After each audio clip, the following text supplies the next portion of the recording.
Japan में पिछले 30 साल में चोरी नहीं हुई, कत्ल नहीं हुआ, कोई भूखा नहीं सोता। जलजले के वक्त कैंपों में सब कुछ रख दिया जाता है। कोई एक छटांक जरूरत से ज्यादा नहीं लेता। दयानतदारी में दुनिया में पहले नंबर पर हैं। अब सड़क पर करोड़ों रुपए फेंक दें, कोई नहीं उठाता।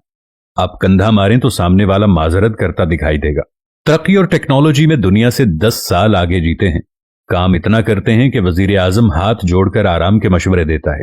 सिगरेट की राख झाड़ने की डिब्बियां जेब में रखते हैं। सफाई इतनी है कि सड़कों में मुंह नजर आए। पाबंदी वक्त इतनी कि 5 मिनट ट्रेन लेट हुई तो पूरी कंपनी बंद कर दी। अखलाक इतना बुलंद कि आप हैरत से मुंह तकते रह जाएंगे। इखलास, मेहमान नवाजी और सकाफत कमाल। मोहब्बत वफा इतनी कि जापानी बीवी पूजा करने लग जाए और आपको इतना खिलाए कि मोटे होने का खौफ तारी हो जाए। चावल की फसल मरगूब ग़िज़ा। एक दफा कहत पड़ा तो 30 साल का ऐसा जखीरा कर लिया कि दुनिया से चावल नायाब हो गए, लेकिन वहां से खत्म ना हुए। जापानी जिसके हो गए बस पत्थर पर लकीर है। निजाम सेहत ऐसा कि टॉयलेट आपको जिस्म की पूरी डिटेल दे दे। 2 नंबरी और बेईमानी का तस्वुर महाल।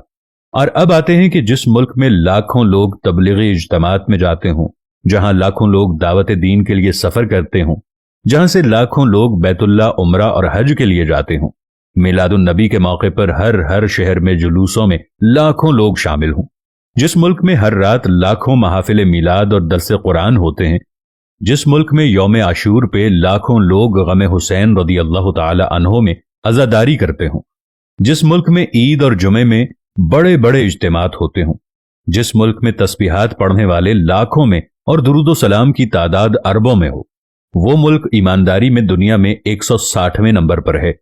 और काफिरों का जापान दयानतदारी में नंबर 1 मुल्क करार पाए तो सवाल तो उठेगा कि हम किसको धोखा दे रहे हैं। हम खुद को धोखा दे रहे हैं या अपने खुदा को धोखा दे रहे हैं? क्योंकि हम दुनिया को तो धोखा नहीं दे रहे, दुनिया हमसे आगे जा रही है। दुनिया तो हर काम में आगे है। हम किसको धोखा दे रहे हैं? जब हमें ये सारी बातें सुनने के बाद समझ आ जाती है तो मालूम होता है कि हम किसी और को धोखा नहीं दे रहे, बल्कि हम सिर्फ अपने आप को धोखा दे रहे हैं। और खुदावंद करीम ऐसा मेहरबान है कि फिर भी हमें रिज़्क़ अता करता है। हम ऐसे मुल्क के रहने वाले लोग हैं कि जहां पर हर बिस्मिल्लाह डिपार्टमेंटल स्टोर, माशाअल्लाह करियाना स्टोर, अल्लाहू सब्जी वाला और ऐसे बहुत सारे नामों को आप रोज बोर्डों पर पढ़ते होंगे। लेकिन मजाल कि नमाज के वक्त में कोई अपनी दुकान को छोड़कर चला जाए, क्योंकि माशाअल्लाह जनरल स्टोर वाले को डर होता है कि माशाअल्लाह से कोई मुसलमान उसकी सफाई ना कर जाए, क्योंकि बिस्मिल्लाह सुपर स्टोर वाले को डर होता है कि कोई बिस्मिल्लाह पढ़कर उसके सामान की सफाई न कर जाए। यहां पर सिर्फ मुसलमान नाम के रह गए हैं। पाकिस्तानी कौम सिर्फ नाम की रह गई है। पाकिस्तान का मतलब क्या था? ला इलाहा इल्लल्लाह। हम जापान चले जाएं तो जिन लोगों को हम काफिर कहते हैं, उन्होंने कुरान में से तमाम चीजें ले ली जो हमारी मीरास थीं, और हमने तमाम उल्टी चीजें उठा ली जो किसी वक्त काफिरों की मीरास थीं। जिंदा दरगोर आज भी हम लड़कियों को कर देते हैं। आज भी किसी के घर में कोई लड़की पैदा हो जाए तो उसको फोन करके ये कहा जाता है कि फिक्र नहीं करनी, इंशाअल्लाह अल्लाह तुम्हें बेटा भी अता करेगा। अरे बेटे मांगने वालों, पहले अपने लिए ईमान तो मांग लो। मैं आज अपने देखने वालों के साथ मिलकर अपने रब्बुल इज्जत से यह दुआ मांगता हूं कि मेरे पाक परवरदिगार पाकिस्तान का मुस्तकबिल रोशन फरमा। मेरे पाक परवरदिगार हम तमाम इंसानों के दिलों से मैल को निकाल दे।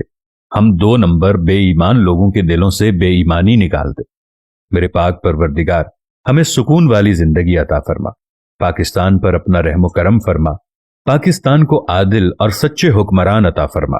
आमीन या रब्बल आलमीन।